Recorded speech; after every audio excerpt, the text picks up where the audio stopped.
भगवान ने देखते ही देखते ये कनपट्टी पे एक चाटा लगाया और उसका कल्याण। बोलो बांके बिहारी लाल की। हिरण्याक्ष हिरण्यकश्यप कौन है? ये भगवान के पार्षद जय और विजय हैं। जब सनत कुमार गए तो भगवान से मिलने जा रहे थे, दरवाजे पे जय विजय ने रोक दिया, अंदर मत जाना भैया। बोले क्यों? बोले पहले आपका झोला बैग जो भी है, माला झोली, उसको चेक करने दो, पता चले कुछ आप लेकर के अंदर जा रहे हो। तो सनत कुमारों को क्रोध आ गया कि हम लोग जैसे निर्विकार संत के ऊपर तू शक करता है? तुम लोगों की बुद्धि राक्षसों जैसी है, जाओ राक्षस हो जाओ। राक्षस होने का श्राप दे दिया। भगवान दौड़ करके आए, बोले महाराज हमारे पार्षद हमारे सैनिक है, उनसे अपराध हुआ तो मेरा ही अपराध है, आप क्षमा कर दो। सनत कुमारों ने कहा मैंने श्राप तो दे दिया। बोले कोई दूसरी व्यवस्था? बोले व्यवस्था ये है, या तो 3 जन्म जाकर के भगवान से लड़ाई करके आ जाओ, या तो 7 जन्म तक जाओ, राक्षस बनो, पूरा उम्र अपना भोगो और आओ वापस। तो हिरण्याक्ष हिरण्यकश्यप जो जय विजय है, उन्होंने कहा 3 जन्म काफी है, 7 जन्म कौन भोगेगा? वही हिरण्याक्ष हिरण्यकश्यप, रावण, कुंभकर्ण, शिशुपाल, दंतवंत, वही तीनों है, जय और विजय। आते हैं भगवान से युद्ध करते हैं, लड़ाई करते हैं, मर के फिर भगवान के पास जय विजय के रूप में चले जाते हैं। जो भगवान का भक्त है, प्रारंभ भी कहा गया कि आप किसी भी प्रकार भगवान से मिल सकते हो।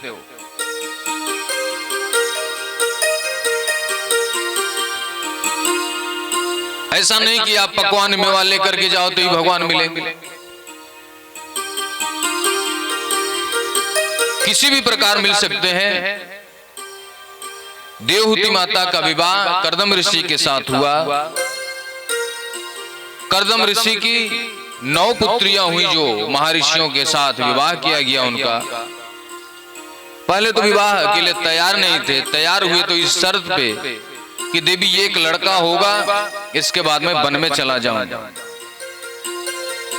लड़के तो हुए नहीं, 9 पुत्रियां हो गई। बोले महाराज मैं देवी अब मैं जाऊं वन को? बोले लाला तो हुआ नहीं। तो 10वें पुत्र के रूप में कपिल जी महाराज ने अवतरित हुए, प्रकट हुए। बाबा उनके दर्शन करके चल दिए घर से बाहर। कपिल जी महाराज कुछ बड़े हो गए, आज मैया ने उनको ऊंचे आसन पे बिठाई और कहती प्रभु आप मुझे उपदेश करो। कपिल जी महाराज कहते माता जी आप मेरी माँ हो, मैं आपका बच्चा हूं। माँ उपदेश करती कि बच्चा उपदेश करता है? माता जी कहती आप तो जगदीश्वर हो, प्रभु हो, आप तो बालक के रूप में आए हो, आप तो भगवान हैं। आप कृपा कीजिए संसार की आसक्ति से हमारी दूरी हो जाए, संसार की आसक्ति हमारे अंदर जो समाप्त हो जाए। निर्विरणाम नितराम भुवन संद्रेय तर्षणा ए संभाव्यमानेन प्रपन्नाधम तमः प्रभो। जो अंधे कुएं में पड़ा हूं उससे बाहर निकालो आप। ये संसार सागर में जो बझा हुआ हूं उससे मुझे बाहर निकालो। आसक्ति से दूर कैसे जाया जा सकता है आप बताइए। कपिल जी महाराज उपदेश करते हैं माता जी यदि आपको संसार की आसक्ति से दूर होना है तो सबसे सरल उपाय एक ही है। ना कोई पूजा पाठ है, ना कोई यज्ञ हवन है, ना कोई तीर्थ स्थान है। एक ही सरल उपाय है, वह है अपने से बड़ों का सम्मान करना, अपने माता पिता का सम्मान करना और उनके साथ बैठ करके या बुजुर्गों के साथ बैठ करके सताम प्रसंगान मम वीर संविदो भवंत हित कर्ण रसायना कथा। सदैव सत्संग प्रसंग की बात करना, माँ की आज्ञा का पालन करना, पिता के आदेश का पालन करना सबसे सरल उपाय है। जो यह करता है ऐसा महम प्रिय आत्मा सुता सखा गुरुष हृदय दयोमिष्टम। जो भगवान कृष्ण को अपना सखा, अपना माता, अपना पिता, अपना बेटा, अपना गुरु, अपना चेला, सारे रिश्ते जो भगवान से बना करके चलता है, उसके अंदर संसार की आसक्ति नहीं आ सकती। कोई जरूरी नहीं कि भगवान को हम भगवान बोले, यार भी तो बोल सकते हैं, अपना प्रीतम भी तो मान सकते हैं। अर्जुन कहते हैं अरे कन्हैया रथ को युद्ध क्षेत्र में ले चलो, आगे ले चलो, तो कन्हैया घोड़े को टाप लगाते हैं, लगाम खींचते हैं और रथ को आगे ले जाते हैं। तो भगवान तो सेवक भी बनने के लिए तैयार है। मालिक बना लो, सेवक बना लो, बाप बना लो, बेटा बना लो, गुरु बना लो, चेला बना लो, अरे कुछ तो बना लो भाई। अहमेवा समेवाग्रे, जब सब जगह मैं ही हूं तो मुझे मान लो। जो मुझे मानता है, कण कण में मुझे देखता है, उसके अंदर संसार की आसक्ति नहीं आ सकती। अहम सर्वेषु भूतेषु भूतात्मस्थितः सदा तमवज्ञाय मामृत्य कुरुतेर्चार विडंबनम। अहम सर्वभूतेषु, जो मुझे कण कण में देखता है। कण कण में कैसे देखें? वो हमारा बच्चा है तो उसको हम भगवान तो मानेंगे नहीं, बेटा ही मानेंगे। यशोदा मैया भी बेटा ही मानती हैं, तभी तो छड़ी लेकर के दौड़ाती हैं। लेकिन ध्यान देना, एक बार यशोदा मैया, भागवत में श्लोक आया, गृहदासेषु, यशोदा जी के घर में दासियों की कमी नहीं है, लेकिन कृष्ण की 3 प्रकार से भजन कर रही, पूजा कर रही। अब बताओ अपने बच्चे की कौन 3 प्रकार से भजन करता है? कोई करता है? लोग कहते हैं यशोदा को पता नहीं था कि भगवान नहीं तो लड़का है, बालक है। तो उनको पता नहीं था। बाल चरितान गीतानि, उसको स्मरण कर रही, उसका भजन कर रही है, सोच रहे हैं अभी आ जाएगा, उसकी सेवा करने के लिए पकवान बना रही है।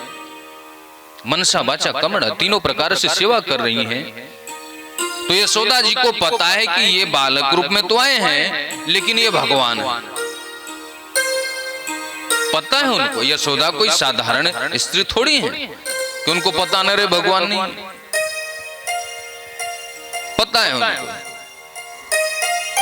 उसी तरह हम लोग अपने बच्चे को बच्चा ही माने, भगवान बना करके अलमारी में बिठा करके उसको अगरबत्ती थोड़ी दिखानी है, लेकिन उसके अंदर भगवान है, उसको देखना है। बच्चे के अंदर भी भगवान को देखो, उसके प्रति जो है आपका कर्तव्य है आप कीजिए, लेकिन उस बच्चे से ममता मत पाल लीजिए। पता चला मरते समय बच्चा बच्चा बच्चा बच्चा रो रहे हैं, मेरा बेटा कहाँ, बेटा कहाँ, बेटा तो अगले जन्म बेटा बन करके आ जाए। बोलो राधे राधे। इसलिए यदि आप भगवान को देखते रहोगे तो अंतिम समय भी यदि बच्चा भी आ जाएगा तो बच्चा नहीं दिखेगा, भगवान दिखेगा, जिसकी जरूरत है। कण कण में भगवान को देखो। केवलेन ह्याधर्मेण कुटुम्भर्णोत्सुकः, जो केवल अपना पेट पूजा करता है, अपने कुटुंब का पालन पोषण करता है,